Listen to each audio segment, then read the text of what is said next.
Genesis chapter 33. And Jacob lifted up his eyes and looked, and behold, Esau was coming, and 400 men with him. So he divided the children among Leah and Rachel and the 2 female servants. And he put the servants with their children in front, then Leah with her children, and Rachel and Joseph last of all. He himself went on before them, bowing himself to the ground 7 times, until he came near to his brother. But Esau ran to meet him and embraced him, and fell on his neck and kissed him, and they wept. And when Esau lifted up his eyes and saw the women and children, he said, "Who are these with you?" Jacob said, "The children whom God has graciously given your servant." Then the servants drew near, they and their children, and bowed down. Leah likewise and her children drew near and bowed down. And last Joseph and Rachel drew near, and they bowed down. Esau said, "What do you mean by all this company that I met?" Jacob answered, "To find favor in the sight of my lord." But Esau said, "I have enough, my brother. Keep what you have for yourself." Jacob said, "No, please, if I have found favor in your sight, then accept my present from my hand. For I have seen your face, which is like seeing the face of God, and you have accepted me. Please accept my blessing that is brought to you, because God has dealt graciously with me, and because I have enough." Thus he urged him, and he took it. Then Esau said, "Let us journey on our way, and I will go ahead of you." But Jacob said to him, "My lord knows that the children are frail, and that the nursing flocks and herds are a care to me. If they are driven hard for one day, all the flocks will die. Let my lord pass on ahead of his servant, and I will lead on slowly, at the pace of the livestock that are ahead of me, and at the pace of the children, until I come to my lord in Seir." So Esau said, "Let me leave with you some of the people who are with me." But he said, "What need is there? Let me find favor in the sight of my lord." So Esau returned that day on his way to Seir.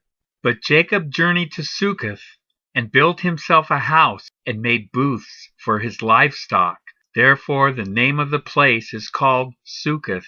And Jacob came safely to the city of Shechem, which is in the land of Canaan, on his way from Paddan Aram, and he camped before the city. And from the sons of Hamor, Shechem's father, he bought for 100 pieces of money the piece of land on which he had pitched his tent.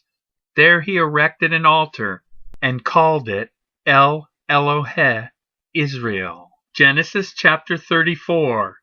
Now Dinah, the daughter of Leah, whom she had borne to Jacob, went out to see the women of the land.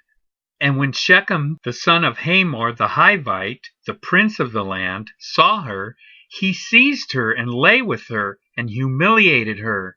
And his soul was drawn to Dinah, the daughter of Jacob. He loved the young woman and spoke tenderly to her. So Shechem spoke to his father Hamor, saying, "Get me this girl for my wife." Now Jacob heard that he had defiled his daughter Dinah, but his sons were with his livestock in the field. So Jacob held his peace until they came. And Hamor, the father of Shechem, went out to Jacob to speak with him. The sons of Jacob had come in from the field as soon as they heard of it. And the men were indignant and very angry, because he had done an outrageous thing in Israel by lying with Jacob's daughter, for such a thing must not be done. But Hamor spoke with them, saying, "The soul of my son Shechem longs for your daughter. Please give her to him to be his wife. Make marriages with us. Give your daughters to us, and take our daughters for yourselves. You shall dwell with us, and the land shall be open to you. Dwell and trade in it, and get property in it." Shechem also said to her father and to her brothers, "Let me find favor in your eyes, and whatever you say to me I will give." Ask me for as great a bride price and gift as you will, and I will give whatever you say to me. Only give me the young woman to be my wife." The sons of Jacob answered Shechem and his father Hamor deceitfully, because he had defiled their sister Dinah. They said to them, "We cannot do this thing, to give our sister to one who is uncircumcised, for that would be a disgrace to us. Only on this condition will we agree with you, that you will become as we are by every male among you being circumcised. Then we will give our daughters to you, and we will take your daughters to ourselves, and we will dwell with you and become one people. But if you will not listen to us and be circumcised, then we will take our daughter, and we will be gone." Their words pleased Hamor and Hamor's son Shechem. And the young man did not delay to do the thing, because he delighted in Jacob's daughter. Now he was the most honored of all his father's house. So Hamor and his son Shechem came to the gate of their city and spoke to the men of their city, saying, "These men are at peace with us. Let them dwell in the land and trade in it, for behold, the land is large enough for them. Let us take their daughters as wives, and let us give them our daughters. Only on this condition will the men agree to dwell with us to become one people, when every male among us is circumcised as they are circumcised. Will not their livestock, their property, and all their beasts be ours? Only let us agree with them, and they will dwell with us." And all who went out of the gate of his city listened to Hamor and his son Shechem, and every male was circumcised, all who went out of the gate of his city. On the third day, when they were sore, two of the sons of Jacob, Simeon and Levi, Dinah's brothers, took their swords and came against the city while it felt secure, and killed all the males. They killed Hamor and his son Shechem with the sword, and took Dinah out of Shechem's house and went away.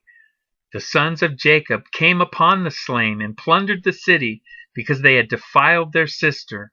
They took their flocks and their herds, their donkeys, and whatever was in the city and in the field, all their wealth, all their little ones, and their wives, all that was in the houses, they captured and plundered. Then Jacob said to Simeon and Levi, "You have brought trouble on me by making me stink to the inhabitants of the land, the Canaanites and the Perizzites. My numbers are few, and if they gather themselves against me and attack me, I shall be destroyed, both I and my household." But they said, "Should he treat our sister like a prostitute?"